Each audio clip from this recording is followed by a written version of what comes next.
I love Joanna. She's just, something about her words and her music, it's beautiful, but not only is it beautiful, it's beautiful in a way that connects with me. And it's just like we're on the same wavelength. I don't mean that in any creepy or way to seem like it's predestined or something, but she's just, for some reason, it's like she's speaking a language that I can understand, and it's beautiful. I mean, what I love most about the world is just, it's so beautiful and mysterious, and for some reason she understands the world in a similar way to the way I understand it, and so she communicates it in a way that communicates beauty to me, and it just makes me happy, and her words are just, they speak to me in a way that like no other musician has ever spoken to me, and it makes me happy, and every time I listen to it, it strikes me in a different way, and it's so personal.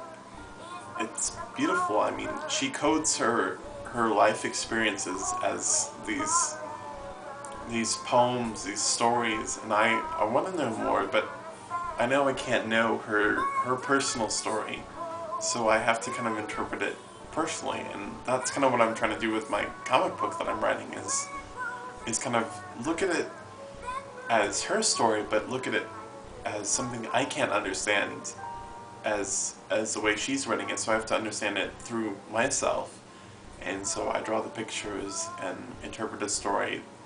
It's very personal to me, and hopefully is personal to her, but not in the same way that she wrote the song. But as two people who maybe understand the world in a similar way, as a beautiful, strange place that's full of, I don't know, magic is such a cliche word, but it's a fantastical place out there. It's full of things we don't understand. It's full of possibilities that there's no way we can be aware of or fully understand. And it's so open, it's so gloriously mysterious, and it's just arcane and wonderful, and I think that to some extent that's how she feels too, that it's just this place of science and magic, and we're kind of there in the middle, and we can sense things that connect to us, but in the end there's so much we can't understand, and it's beautiful and it's strange, and just, you kind of have to let it be. There's only so much you can understand, there's only so much you can know, and there's only so much you can pin down. And in some ways you can do that through science, but I think you can get more out through art, through music, and that's, I don't know, through the ambiguity of art you can get more, you can trace more of the universe than you can through science. There's just imagery and allegory. It's a way of grasping the universe that science, which is so minute and so detail-oriented, can't do. Through art, it's relating smaller concepts to larger concepts, whereas through science, it's just block by block, and so you create such a small universe, but through art you can relate through a small universe to a larger universe, through allegory and metaphor and through poetry, which is what Joanna ultimately is as a poet, I think, is that she creates her own poetry that relates to the universe as a whole through her personal experience. And her music is, I mean, it's poetry. Don't you think? Yeah.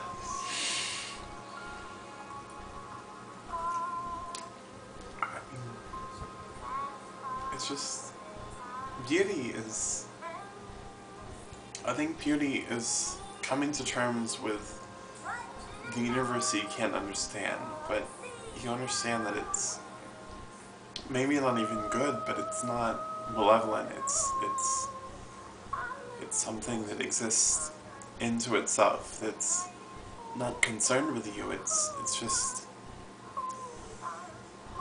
it's something it's ultimately natural, ultimately of its own, that's part of you because you're natural too. I mean, people talk about how mankind is somehow, like, technology is unnatural, but mankind is a product of nature, and so what it does is a product of nature. It is natural.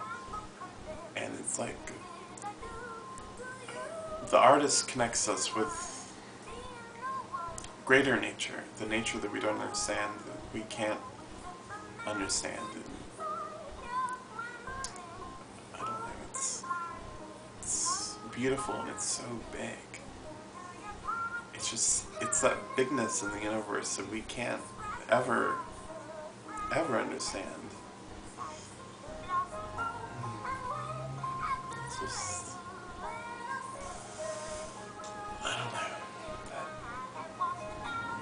that eternity that just spreads itself out, and we don't know what happens after we die, but there's something out there, and I can't believe that it's malevolent. It's just ultimately beautiful and big, and just a creative force, I think. I mean, humanity, as destructive as it is, it's more so creative.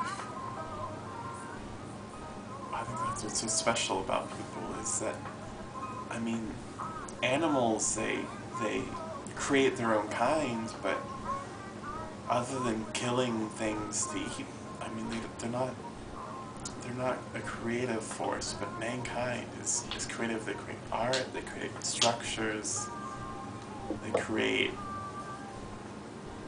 style, they create history. I mean, they're even through the destruction, they create a record of something bigger than them, and that's,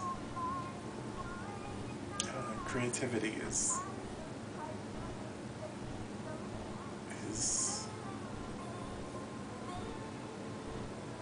a force to be reckoned with.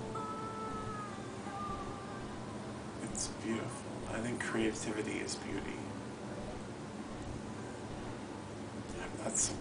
I've never been able to understand people who are destructive, but creativity is just